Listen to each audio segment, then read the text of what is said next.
Mr. Hayat Ali Shah, Director General, Mr. Ghulam Mubashir Mekin, Post Commander at National Police Academy, ladies and gentlemen. I think I was just having a word with the Course Commander. Very pleased to see a fairly good gender balance here. One would have hoped that it would still be at equal level, but still it's not bad. I mean, 8 out of 18 are women, so we are getting there. So it's very heartening to see. And in terms of policing, the way I see it is that, women's perspective is very important when we talk about policing. The offences, invariably, women are the victims there. So when we have a women police officer, I think she'd be able to better understand and appreciate the nuances or the dynamics what women in this country have to go through. So it's great to see that. Now, I just, it's an informal discourse. Very pleased to be here talking to you, young men and women, embarking upon a career which you have chosen for yourselves. I think now that you have gotten where your hard work up until now has brought you, what you do here on will define your lives now.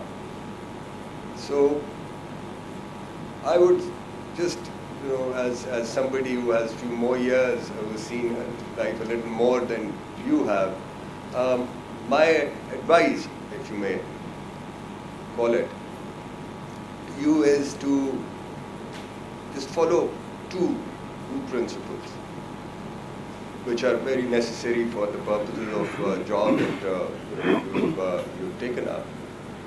First is always follow. You're the law enforcement agency, right? So you'd be in various. You talk about policing, you talk about other agencies, but you'd essentially be the law enforcement agency, members of law enforcement agencies. So keeping yourselves abreast with what the law is, wherever whichever, for example, I mean, if you're just in the regular policing business, so you need to equip yourself, keep yourselves abreast with what is happening, what are the latest rules, or what are the latest regulations, etc. It will actually serve you well, and I want to give you a recent example, I mean, something which I just recently came across. A very senior officer, Federal Secretary, lost his job because he just did not follow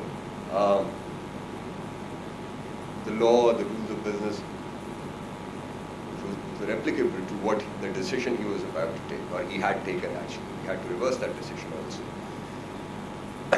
No matter how well-intended that decision might be, you need to follow the law, and that's what law actually endeavors to ensure, prevents you from making mistakes actually. So there will come times when you will be conflicted perhaps, something which you perhaps think or feel is the right thing to do, but the law perhaps doesn't support you. Just follow the law.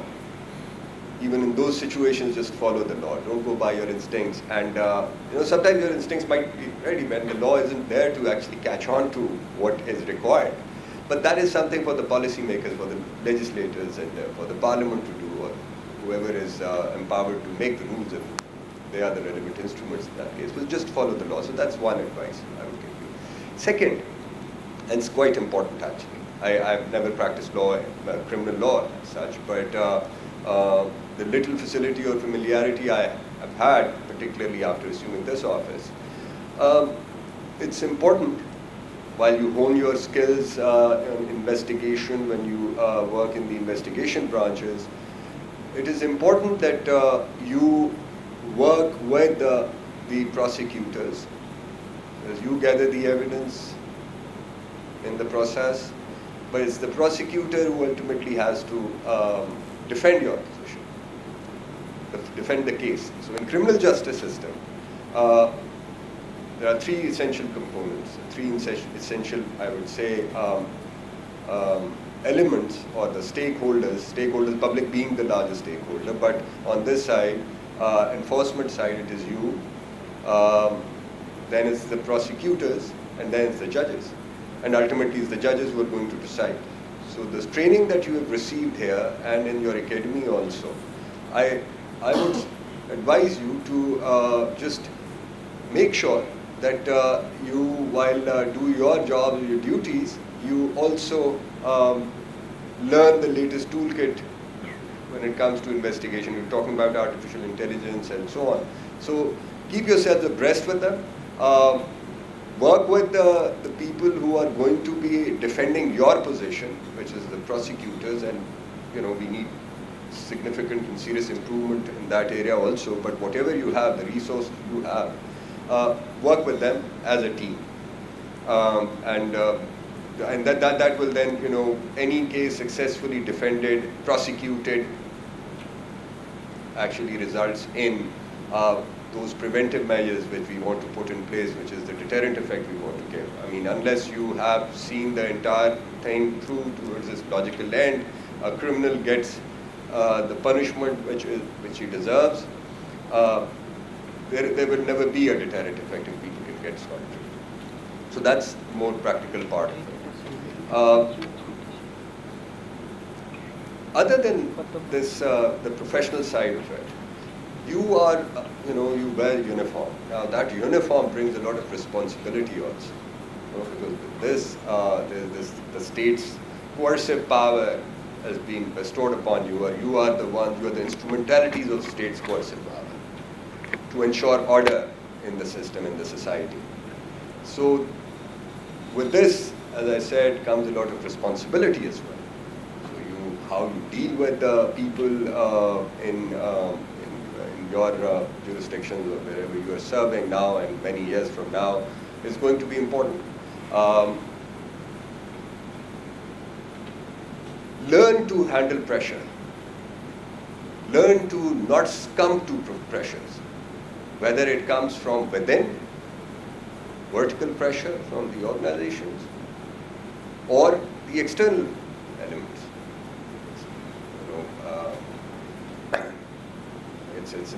It's an open secret. There have been complaints in the past. Things are improving, but political pressure is something which is a reality.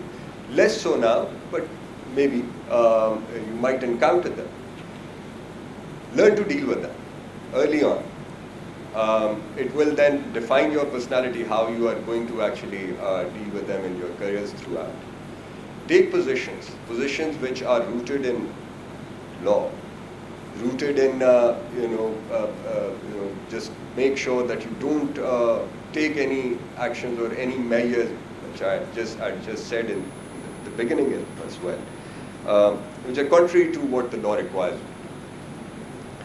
If you've done all of that, you will come to be understood and known as an officer who is an upright officer, an officer who does not succumb to pressures.